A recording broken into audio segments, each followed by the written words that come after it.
ನಮಸ್ಕಾರ. ಎಸ್ ನ್ಯೂಸ್ಗೆ ಸ್ವಾಗತ. ನಾನು ಎಸ್ ದೇವೇಂದ್ರಗೌಡ. ಇಂದಿನ ಮುಖ್ಯಾಂಶಗಳು. ವಿಶ್ವ ಆರ್ಥಿಕ ವೇದಿಕೆ ಅಣತಿಯಂತೆ ಕೇಂದ್ರ ರಾಜ್ಯ ಸರ್ಕಾರದ ಬಜೆಟ್ ಮಂಡನೆ. ಚಂದ್ರಶೇಖರ್ ಗೋರೆಬಾಳ್. ಸ್ಪರ್ಧಾತ್ಮಕ ಪರೀಕ್ಷೆಗಳಲ್ಲಿ ಕನ್ನಡ ಒಂದು ವಿಷಯವಷ್ಟೇ ಅಲ್ಲ, ಅದು ಭಾಷಾಜ್ಞಾನದ ಯಶಸ್ವಿಗೆ ದಾರಿ. ಎಂಡಿ ಚಿತ್ತರಗಿ. ಕರ್ನಾಟಕ ರಾಜ್ಯ ವಕೀಲರ ಪರಿಷತ್ ಚುನಾವಣೆಯಲ್ಲಿ ಸಿಂಧನೂರಿನಿಂದ 330 ಮತ ಚಲಾವಣೆ. ನರೇಗಾ ಕೂಲಿಕಾರರಿಗೆ ಸತಾಯಿಸುವ ಸಿಬ್ಬಂದಿ ತೆಗೆಯಬೇಕು. ಅಪ್ಪಣ್ಣ ಕಾಂಬ್ಳೆ. ನೋಬಲ್ ಟೆಕ್ನೋ ಶಾಲೆಯ ವಿದ್ಯಾರ್ಥಿಗಳು ಸ್ಪೆಲ್ ಬಿ ಆನ್ಲೈನ್ ಸ್ಪರ್ಧೆಯಲ್ಲಿ ರಾಜ್ಯ ಮಟ್ಟಕ್ಕೆ ಆಯ್ಕೆ.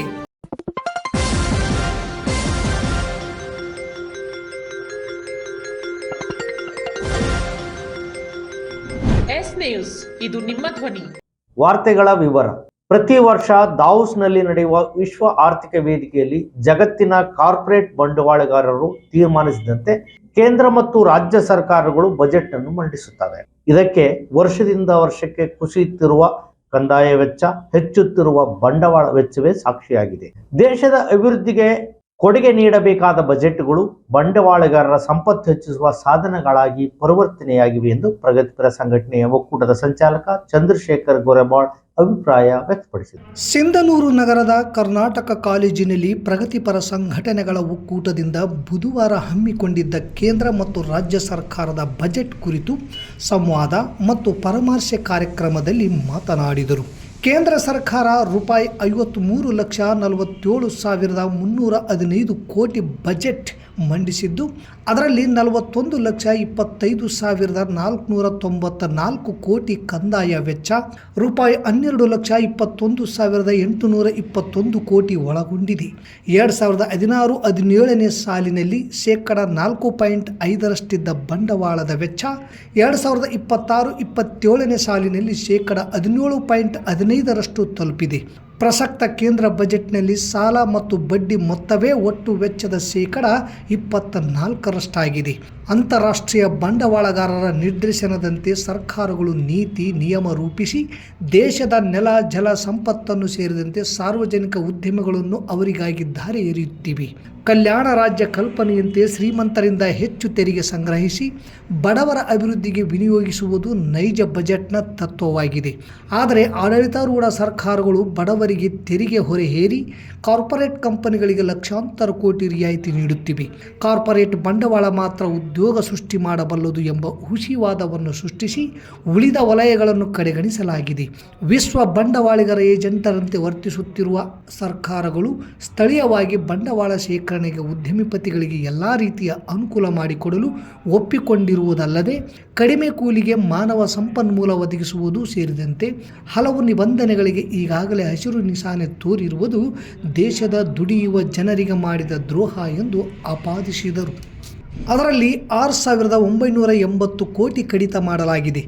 ಗ್ರಾಮೀಣಾಭಿವೃದ್ಧಿ ರೂಪಾಯಿ 53,067 ಕೋಟಿ, ನಗರಾಭಿವೃದ್ಧಿ ರೂಪಾಯಿ 39,573 ಕೋಟಿ, ಶಿಕ್ಷಣ 6,701 ಕೋಟಿ, ಆರೋಗ್ಯ 3,686 ಕೋಟಿ, ಮಹಿಳಾ ಮತ್ತು ಮಕ್ಕಳ ಕಲ್ಯಾಣ 2,515 ಕೋಟಿ, ಸಾರಿಗೆ 1,086 ಕೋಟಿ, ಮೆಟ್ರೋ ಯೋಜನೆಗಳು 3,789 ಕೋಟಿ, ವಾಣಿಜ್ಯ ಮತ್ತು ಕೈಗಾರಿಕೆ 30,229 ಕೋಟಿ, ಸಮಾಜ ಕಲ್ಯಾಣ 9,999 ಕೋಟಿ ಅನುದಾನವನ್ನು ಕಡಿತಗೊಳಿಸಲಾಗಿದೆ.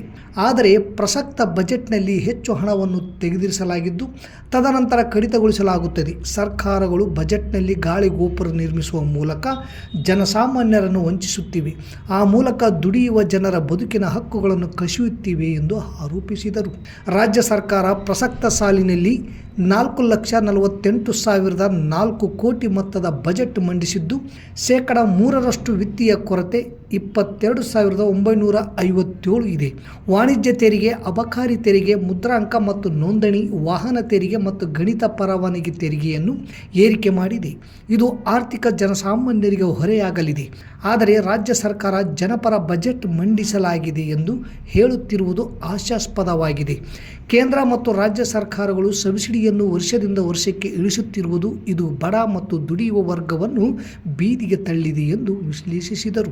ಈ ಸಂದರ್ಭದಲ್ಲಿ ಕರ್ನಾಟಕ ರೈತ ಸಂಘದ ರಾಜ್ಯ ಘಟಕದ ಅಧ್ಯಕ್ಷ DH ಪೂಜಾರ್, ಕರ್ನಾಟಕ ರಾಜ್ಯ ರೈತ ಸಂಘ ಹಾಗೂ ಹಸಿರು ಸೇನೆಯ ಮುಖಂಡ ಅಮೀನ್ ಪಾಷಾ ದಿದ್ಗಿ, ಸಮುದಾಯದ S Devendra Gowda, Gangamma Gorebal, Shakuntala Patil, M Gopalakrishna, M Lingappa, Basavaraj Badarli, Tayappa ತಿಡಿಗೋಳ್, BN ಯರ್ದಿಹಾಳ್, Krishnamurthy ಧುಮತಿ, ನಾಗರೆಡ್ಡಪ್ಪ Devaramani, Haji Sab ಆಯ್ನೂರ್, Shilpa Biradar, Khader Subhani, Hussain Sab, Sammad Chaudhary, ಇಮಾಮ್ ಏತ್ಮಾರಿ, ಹನುಮೇಶ್ ಗುಡ್ದೂರ್, ಶರಣಕುಮಾರ್ ಸೇರಿದಂತೆ ಇನ್ನಿತರರು ಪಾಲ್ಗೊಂಡಿದ್ದರು. ನಾವು ಭಾಳ ಪ್ರಗತಿಪರ ಅಂತ ಹೇಳುವಂಥ ಕಾಂಗ್ರೆಸ್ಸಿನ ರಾಜ್ಯ ಬಜೆಟನ್ನು ಭಾಳ ಪ್ರತಿಗಾಮಿಯಾಗಿ ಇವತ್ತು ಫ್ಯಾಸಿಸ್ಟ್ ಶಕ್ತಿಯಾಗಿ ಬೆಳೆದಿರುವಂಥ BJP ಬಜೆಟನ್ನು ನೋಡಿದರೆ ಅವರ ಸಾಮಾಜಿಕ ನೀತಿಗಳಲ್ಲಿ ಕೆಲವು ವ್ಯತ್ಯಾಸಗಳಿದೆ ಹೊರತಾಗಿ ಈ ಬಜೆಟ್ ಬಗ್ಗೆ ನನಗೆ ಓದುವಾಗ ಯಾವ ವ್ಯತ್ಯಾಸವೂ ಇಲ್ಲ. ಕಾಂಪಿಟೇಷನ್ ಇದೆ. ಯಾಕಂದರೆ ಕೇಂದ್ರ ಮಂತ್ರಿಗಳು 300 ಜನರನ್ನು ತಂಡ ಕಟ್ಕೊಂಡು ಹೋಗ್ತಾರೆ, ರಾಜ್ಯದಿಂದ ನಮ್ಮ ಕೈಗಾರಿಕೆ ಮಂತ್ರಿಗಳು ಹೋಗಿ ವಾಪಸ್ ಬಂದಂತ ಹೇಳ್ತಾರೆ. ಇಷ್ಟು ಪ್ರಾಜೆಕ್ಟ್ಗಳನ್ನು ನಾವು ಒಪ್ಪಿಗೆ ಬಂದಿದ್ದೀವಿ. ಬೆಂಗಳೂರು ಸುತ್ತ ಇನ್ನೊಂದು ಏರ್ಪೋರ್ಟ್ ಮಾಡ್ತೀವಿ. ಇನ್ನೊಂದು ಏರ್ಪೋರ್ಟ್ ಇವ್ರದಲ್ಲ, ಅವರ ಅವಶ್ಯಕತೆ. ಇನ್ನೊಂದು ಏರ್ಪೋರ್ಟ್ ಮಾಡ್ತೀವಿ. ಅದು ಒಂದೇ ಸಾಲದು. ಕರ್ನಾಟಕದಲ್ಲಿ ಇನ್ನೂ 7 ಏರ್ಪೋರ್ಟ್ಗಳನ್ನು ಉನ್ನತೀಕರಿಸ್ತಾರೆ. ಬೆಂಗಳೂರಲ್ಲಿ ಒಂದು ಸಾಲದು. 2 ಪ್ಲ್ಯಾನ್ ಆಗಿದಾವೆ. ಒಂದು ಸದ್ಯಕ್ಕೆ ಒಪ್ಪಿಕೊಂಡಿದ್ದಾರೆ, ಈಗೆಲ್ಲ ಇನ್ನೊಂದು ಕೂಡ ಮಾಡ್ತಾರೆ. ಇದು ಅವರು ನಡೆಸ್ತಿರೋಂಥ ವಿಚಾರ. ಈಗ 90ಕ್ಕಿಂತ ಮೊದಲು ಹೇಗಿತ್ತು? ಶ್ರೀಮಂತರಿಂದ ಹೆಚ್ಚಿಗೆ ಆದಾಯ ಸಂಗ್ರಹಣೆ, ಬಡವರಿಂದ ಕಡಿಮೆ ಆದಾಯ ಸಂಗ್ರಹಣೆ. ಶ್ರೀಮಂತರಿಗಾಗಿ ಕಡಿಮೆ ವೆಚ್ಚ, ಬಡವರಿಗಾಗಿ ಹೆಚ್ಚು ವೆಚ್ಚ. ಅದು ಎಕ್ಸಾಕ್ಟ್ ರಿವರ್ಸ್ ಆಗಿದೆ. ಸಾಹಿತ್ಯ ಅರಿವು ಮತ್ತು ರಾಜ್ಯದ ಸಂಸ್ಕೃತಿಯ ಬಗ್ಗೆ ತಿಳುವಳಿಕೆ ಹೆಚ್ಚಿಸುವ ಪ್ರಮುಖ ಸಾಧನವಾಗಿದೆ. ಕಾರಣ ಸ್ಪರ್ಧಾತ್ಮಕ ಪರೀಕ್ಷೆಗಳಿಗೆ ತಯಾರಾಗುವ ವಿದ್ಯಾರ್ಥಿಗಳು ಕನ್ನಡ ವಿಷಯವನ್ನು ಗಂಭೀರವಾಗಿ ಅಧ್ಯಯನ ಮಾಡುವುದು ಅತ್ಯಂತ ಮುಖ್ಯ. ಇದರಿಂದ ಪರೀಕ್ಷೆಯಲ್ಲಿ ಯಶಸ್ಸು ಸಾಧ್ಯ ಎಂದು ಸಹಾಯಕ ಪ್ರಾಧ್ಯಾಪಕ MD ಚಿತ್ರಗಿ ಅಭಿಪ್ರಾಯಪಟ್ಟರು. ಪಟ್ಟಣದ ಸರ್ಕಾರಿ ಪ್ರಥಮ ದರ್ಜೆ ಕಾಲೇಜಿನಲ್ಲಿ ಕನ್ನಡ ವಿಭಾಗ ಮತ್ತು IQSC ಘಟಕದ ವತಿಯಿಂದ ನಡೆದ ಸ್ಪರ್ಧಾತ್ಮಕ ಪರೀಕ್ಷೆಯಲ್ಲಿ ಕನ್ನಡ ಎಂಬ ವಿಷಯದ ಕುರಿತು ವಿಶೇಷ ಉಪನ್ಯಾಸವನ್ನು ನೀಡಿ ಮಾತನಾಡುತ್ತಾ, ಕನ್ನಡ ವಿಷಯವನ್ನು ಅಧ್ಯಯನ ಮಾಡುವುದರಿಂದ ವಿದ್ಯಾರ್ಥಿಗಳ ಭಾಷಾಜ್ಞಾನ, ವ್ಯಾಕರಣದ ಅರಿವು ಮತ್ತು ಶಬ್ದ ಸಂಪತ್ತು ಹೆಚ್ಚುತ್ತದೆ. ಇದು ಪರೀಕ್ಷೆಗಳಲ್ಲಿ ಸರಿಯಾದ ಉತ್ತರಗಳನ್ನು ಬರೆಯಲು ಸಹಾಯಕವಾಗುತ್ತದೆ. ಕನ್ನಡ ಸಾಹಿತ್ಯ ಮತ್ತು ಇತಿಹಾಸದ ಮೂಲಕ ನಮ್ಮ ರಾಜ್ಯದ ಸಂಸ್ಕೃತಿ, ಪರಂಪರೆ ಮತ್ತು ಮಹನೀಯರ ಕುರಿತು ತಿಳಿದುಕೊಳ್ಳಬಹುದು. ಇದು ವಿದ್ಯಾರ್ಥಿಗಳಲ್ಲಿ ದೇಶಭಕ್ತಿ ಮತ್ತು ಸಾಮಾಜಿಕ ಜವಾಬ್ದಾರಿಯನ್ನು ಹೆಚ್ಚಿಸುತ್ತದೆ. ರಾಜ್ಯ ಮಟ್ಟದ ಹಲವಾರು ಸರ್ಕಾರಿ ಉದ್ಯೋಗಗಳ ಪರೀಕ್ಷೆಗಳಲ್ಲಿ ಕನ್ನಡ ಭಾಷೆಯ ಜ್ಞಾನ ಕಡ್ಡಾಯವಾಗಿರುತ್ತದೆ. ಆದ್ದರಿಂದ ಕನ್ನಡದಲ್ಲಿ ಪಾರಂಗತತೆ ಹೊಂದಿರುವುದು ಬಹಳ ಮುಖ್ಯ. ಕನ್ನಡ ಸಾಹಿತ್ಯದ ಅಧ್ಯಯನದಿಂದ ಉತ್ತಮ ಚಿಂತನೆ, ನೈತಿಕ ಮೌಲ್ಯಗಳು ಮತ್ತು ಜೀವನದ ಪಾಠಗಳನ್ನು ಕಲಿಯಲು ಸಾಧ್ಯವಾಗುತ್ತದೆ. ಇದು ವಿದ್ಯಾರ್ಥಿಗಳ ವ್ಯಕ್ತಿತ್ವ ವಿಕಾಸಕ್ಕೆ ಸಹಕಾರಿಯಾಗಿದೆ ಎಂದರು. ಅಧ್ಯಕ್ಷತೆ ವಹಿಸಿದ್ದ ಪ್ರಾಂಶುಪಾಲ ಡಾಕ್ಟರ್ K ಖಾದರ್ ಭಾಷಾರವರು ಮಾತನಾಡಿ, ಸ್ಪರ್ಧಾತ್ಮಕ ಪರೀಕ್ಷೆಗಳಲ್ಲಿ ಕನ್ನಡದ ಮಹತ್ವ ಅಪಾರವಾಗಿದೆ. ವಿದ್ಯಾರ್ಥಿಗಳು ಕನ್ನಡವನ್ನು ಕೇವಲ ಒಂದು ವಿಷಯವಾಗಿ ಅಲ್ಲ, ಜ್ಞಾನ ಮತ್ತು ಸಂಸ್ಕೃತಿಯ ಸಂಪತ್ತಾಗಿ ಪರಿಗಣಿಸಿ ಅಧ್ಯಯನ ಮಾಡಬೇಕು. ಕನ್ನಡದ ಮೇಲೆ ಪ್ರೀತಿ ಮತ್ತು ಅಧ್ಯಯನ ಸ್ಪರ್ಧಾತ್ಮಕ ಪರೀಕ್ಷೆಗಳಲ್ಲಿ ಯಶಸ್ಸು ಸಾಧಿಸಲು ಸಾಧ್ಯ ಎಂದು ಹೇಳಿದರು. ಕನ್ನಡ ವಿಭಾಗದ ಮುಖ್ಯಸ್ಥ ಮೌಲಸಾಬ್ ಅವರು ಕಾರ್ಯಕ್ರಮದ ಉದ್ದೇಶದ ನುಡಿಗಳನ್ನು ಮತ್ತು MD ಚಿತ್ತರಿಗೆಯವರ ಪರಿಚಯವನ್ನು ಮಾಡಿದರು.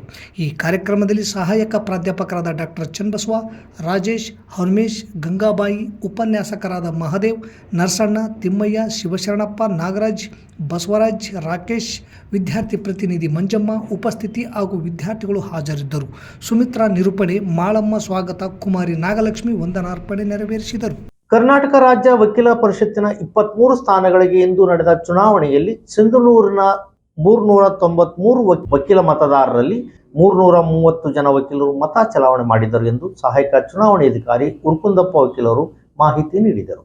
ರಾಜ್ಯದ 23 ಸ್ಥಾನಗಳಿಗೆ ಒಟ್ಟು 149 ಅಭ್ಯರ್ಥಿಗಳು ಸ್ಪರ್ಧೆ ಮಾಡಿದ್ದು, ನಮ್ಮ ಜಿಲ್ಲೆಯಿಂದ ರಾಯಚೂರಿನಿಂದ 2 ಹಾಗೂ ಸಿಂಧನೂರಿನ 2 ವಕೀಲರು ಸ್ಪರ್ಧಾ ಕಣದಲ್ಲಿದ್ದರು.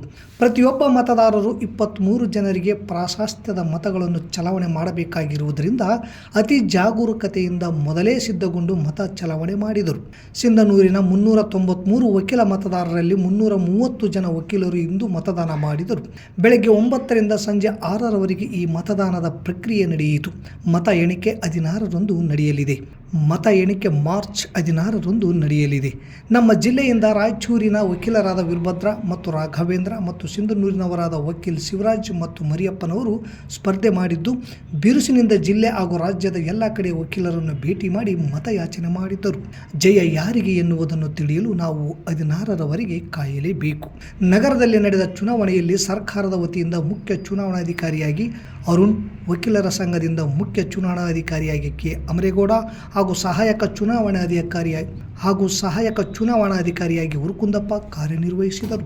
ವಿರುಪಾಪು ಗ್ರಾಮ ಪಂಚಾಯಿತಿಯಲ್ಲಿ ಉದ್ಯೋಗ ಖಾತ್ರಿಯಡಿ ಉದ್ಯೋಗ ನೀಡಿ ನಂತರ ಫೋಟೋ ತೆಗೆಯಲು ಬರದೆ ಸತಾಯಿಸುವ ಪಿಡಿಒ ಹಾಗೂ ಇತರ ಸಿಬ್ಬಂದಿ ಮೇಲೆ ಕ್ರಮ ಜರುಗಿಸಲು ಇಂದು ಕರ್ನಾಟಕ ಕೃಷಿ ಮತ್ತು ಗ್ರಾಮೀಣ ಕಾರ್ಮಿಕರ ಸಂಘದ ವತಿಯಿಂದ ತಾಲೂಕಾ ಪಂಚಾಯತ್ ಕಚೇರಿ ಮುಂದೆ ದಿಢೀರ್ನೆ ಪ್ರತಿಭಟನೆ ಹಮ್ಮಿಕೊಳ್ಳಲಾಗಿದೆ. ಕೆಲಸ ನೀಡಲು ಸತಾಯಿಸುವ ಗ್ರಾಮ ಪಂಚಾಯಿತಿ ಸಿಬ್ಬಂದಿಗಳು ಕೆಲಸ ನೀಡಿದರೂ ಸಹ ಅವರಿಗೆ ಸಿಗಬೇಕಾದ ಸೌಲಭ್ಯ ನೀಡದೆ ಸತಾಯಿಸುವುದು ಯಾಕೆ ಎಂದು ಸಂಘದ ಮುಖಂಡರು ಕೇಳಬೇಕೆಂದು ಫೋನ್ ಮಾಡಿದರೆ ಫೋನ್ ಸ್ವಿಚ್ ಆಫ್ ಇರುತ್ತದೆ.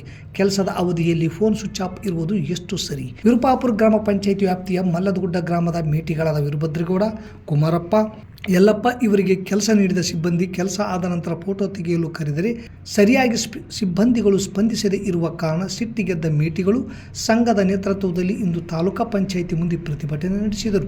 ಅಧಿಕಾರಿಗಳು ಕೂಡಲೇ ಸ್ಪಂದಿಸಿ ಸಮಸ್ಯೆ ಬಗೆಹರಿಸುವುದಾಗಿ ತಿಳಿಸಿದ ಮೇಲೆ ಪ್ರತಿಭಟನೆ ಕೈಬಿಡಲಾಯಿತು ಎಂದು ಮುಖಂಡ ಅಪ್ಪಣ್ಣ ಕಾಂಬ್ಳೆ ತಿಳಿಸಿದ್ದಾರೆ. ಈ ಸಂದರ್ಭದಲ್ಲಿ ಮುಖಂಡರಾದ ಶಂಕರಪ್ಪ ಕೆಂಗಲ್ ಸೇರಿದಂತೆ ಮೇಟಿಗಳು ಹಾಗೂ ಕೃಷಿ ಕೂಲಿಕಾರರು ಇದ್ದರು. 2005ರಾಗ ಉದ್ಯೋಗ ಖಾತ್ರಿ ಕೂಲಿಕಾರರಿಗೆ ಕೆಲಸ ಕೊಡ್ರಿ ಅಂತೇಳಿ ಕಾನೂನುಬದ್ಧವಾಗಿ ಇದ್ದಂಥ ಕಾನೂನಿನಲ್ಲಿ ಮಲ್ದಗುಡ್ಡ ಗ್ರಾಮದ ವಿರುಪಾಪುರ ಗ್ರಾಮ ಪಂಚಾಯಿತಿಯಲ್ಲಿ ಉದ್ಯೋಗ ಖಾತ್ರಿ ಯೋಜನೆಯಲ್ಲಿ ವೀರಭದ್ರಪ್ಪ ಗೌಡ, ಯಲ್ಲಪ್ಪ, ಕುಮಾರಪ್ಪ ಅನ್ನೋ ಮೇಟಿಗಳ ದಾಸಪ್ಪ ಇವ್ರಿಗೆಲ್ಲರಿಗೆ ಕೂಲಿಕಾರ ಕೆಲಸ ಕೊಟ್ಟಾರ ಸರ್. ಮುಂಜಾನೆ 6 ಗಂಟೆಗೆ ಕೆಲ್ಸಕ್ಕೆ ಹೋಗಿವಿ. ಅವ್ರು ಹೇಳಿದ್ದು ಕೆಲಸದ ಹತ್ರ ನಾವು ಹೋಗಿವಿ. ಕೆಲ್ಸಕ್ಕೆ ಹೋಗಿಂದ ನಾವು ಕೆಲಸ ಮಾಡೀವಿ, ದಗದ ಮಾಡೀವಿ, ಎಲ್ಲ ಮಾಡೀವಿ. ನಮ್ಮದು ಫೋಟೋ ತಗೊಂಡು ಹೋಗಕ್ಕೆ ನೀವು ಬರ್ರಿ ಅಂತಂತಂದರೆ ಒಬ್ರಿಗೊಬ್ರು ಸಂಬಂಧ ಇಲ್ಲಾರ್ದ ರೀತಿಯಲ್ಲಿ ಮಾಡಿ ನಮಗೇನಪ್ಪ ಅಂದರೆ ಟೈಮ್ ವೇಸ್ಟ್ ಮಾಡಿ ಊಟಕ್ಕೆ ಹೋಗ್ಲಾರ್ದೇ ಸತಾಸಿ ಈ ನಮೂನೆ ತೊಂದರೆ ಕೊಡಕತ್ತ. ಅಲ್ಲಿಯ ಸಂಬಂಧಪಟ್ಟಂಥ PDOಗೆ ಪೂರ್ಣಿಮಾ ಮೇಡಮ್ಗೆ ಮಾತಾಡಿದರೆ ಫೋನ್ ಎತ್ತೋದಿಲ್ಲ. ಯಲ್ಲಪ್ಪ ಅನ್ನೋರು ಮೇಟಿ ಫೋನ್ ಮಾಡಿದರೆ ನಾನು ಹೆಣ್ಮಗಳಪ್ಪ, ನೀವು ಕರೆದಾಗ ಬರೋಕ್ಕಾಗೋದಿಲ್ಲ ಅಂತ. ಅದು 10ವರೆಗೆ ಫೋನ್ ಮಾಡಿರ್ತಾರೆ ಆಫೀಸ್ ಟೈಮಿಗೆ ಫೋನ್ ಮಾಡಿದ್ರು ಬರೋಕ್ಕಾಗೋದಿಲ್ಲ ಅಂತೇಳಿ ಬೇಜವಾಬ್ದಾರಿತನ ಉತ್ತರ ಕೊಡ್ತಾರೆ. ಈ ಫೋಟೋ ತೆಗೋರಿಗೆ ಅಲ್ಲಿ ಹೋಗಿ ಕಳಿಸಿದರೆ ನನಗೆ ಬರೋದಿಲ್ಲ, ನಿನಗೆ ಬರೋದಿಲ್ಲ ಅಂತೇಳಿ ಬೇಜವಾಬ್ದಾರಿತನ ಉತ್ತರ ಕೊಟ್ಟು ಕೂಲಿಕಾರರಿಗೆ ದುಡಿದಂಥ ಹಕ್ಕನ್ನು ಮೊಟ್ಟಗೋಲು ಮಾಡುವಂಥ ವ್ಯವಸ್ಥೆ ವಿರುಪಾಪುರ ಗ್ರಾಮ ಪಂಚಾಯಿತಿಯಲ್ಲಿ ವ್ಯವಸ್ಥಿತವಾಗಿ ನಡೆದಿರ್ತಾರೆ. ಅಲ್ಲಿರುವಂಥ ಯಾರೋ ದೇವರಾಜ್ ಅಂತ ಆ ಪಂಚಾಯಿತಿಯಲ್ಲಿ ಕೆಲಸ ಮಾಡ್ತಾರಂತ, ಮೌಲಪ್ಪ ಅಂತ ಇವರು, BFT ಮತ್ತೆ ಜಟ್ಲಿಂಗಪ್ಪ ಅಂತ ಇವರು ಮೂವರು ಸರ್ಕಾರದ ಸಂಬಳ ತಗೊಂಡು ಕೂಲಿಕಾರರ ಫೋಟೋ ತೆಗಿಯಕ್ಕೆ ಬರ್ರಿ ಅಂತಂದ್ರೆ ನನಗೆ ಬರೋದಲ್ಲ, ನಿನಗೆ ಬರೋದಲ್ಲ, ನಾ ಬರೋದಲ್ಲ, ನೀ ಬರೋದಲ್ಲ, ಫೋನ್ ಸ್ವಿಚ್ ಆಫ್. ಹಿಂಗಾಗಿ ನಮಗೆ ಸತಾಸಕತ್ತಾರ ಸರ. ಹಿಂಗಾಗಿ ನಾವು ಎಮರ್ಜೆನ್ಸಿ ಇವತ್ತು ತಾಲೂಕ್ ಪಂಚಾಯಿತಿಗಡೆ ಬಂದು ನಾವು ನಮ್ಮ ಹಕ್ಕನ್ನು ನಾವು ಇಲ್ಲಿ ಕೇಳಕ್ಕೆ ಬಂದೀವಿ ಸರ್. ಯಾಕಂತಂದ್ರೆ ಕುಡಿಯಾಕ ನೀರಿಲ್ಲ, ದುಡಿಯಾಕ ದಗದ ಇಲ್ಲ. ಈ ಸಲ ಇರೋದು ಒಂದೇ ಬೆಳೆ. ಅದ್ರಾಗ ಉದ್ಯೋಗ ಖಾತ್ರಿ ಯೋಜನೆದಾಗ ನಮಗೆ ಕೆಲಸ ಕೊಟ್ಟಾರ.